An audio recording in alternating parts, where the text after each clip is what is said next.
ஓம் சாய்ராம். இன்றைய சாயி பொன்மொழி. அன்பிற்கு பகவான் ஒரு அழகான உதாரணம் பாகவதத்திலிருந்து நமக்கு எடுத்துரைக்கிறார். ஒரு சமயம் யசோத கிருஷ்ணனை காணும்னு அங்கேயும் இங்கேயும் தேடுறா, எங்க தேடியும் கிடைக்கல அப்படின்னு ராதையிட்ட கேட்கிறா, நீ கிருஷ்ணனை பாத்தியா அப்படின்னு. ராதை ஒரு நிமிஷம் கண்ணை மூடி தியானம் பண்றா. அடுத்த கணமே கிருஷ்ணர் அவள் முன் தோன்றினர்.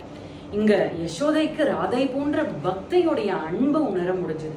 ஏன் ராதை முன்னாடி தோன்றினார் அப்படின்னா, ராதையுடைய புனிதமான ஹிருதயமும் தன்னலமற்ற அன்பும் தான் காரணம். நம்ம புனிதமற்ற கர்ப்பத்தோட நம்ம சுவாமிய பூஜை பண்ணோம்னா எத்தனை வருஷம் ஆனாலும் நம்மளால சுவாமிய உணர முடியாது. அன்பு அப்படிங்கிறது யார் சொல்லியும் வரக்கூடியது அல்ல. அன்பு அப்படிங்கிறது அவரவர்க்கே புனிதமான ஹிருதயத்தோட பக்தி பண்றப்ப தானாகவே வரக்கூடியது.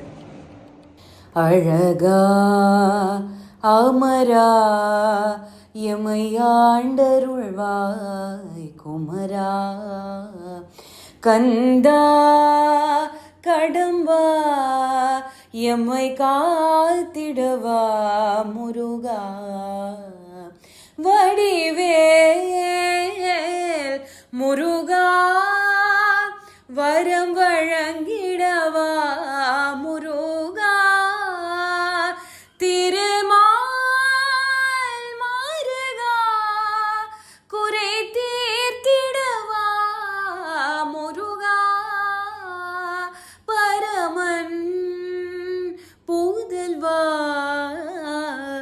பகையகற்றிடவா முருகா, பரமன் பூதல்வா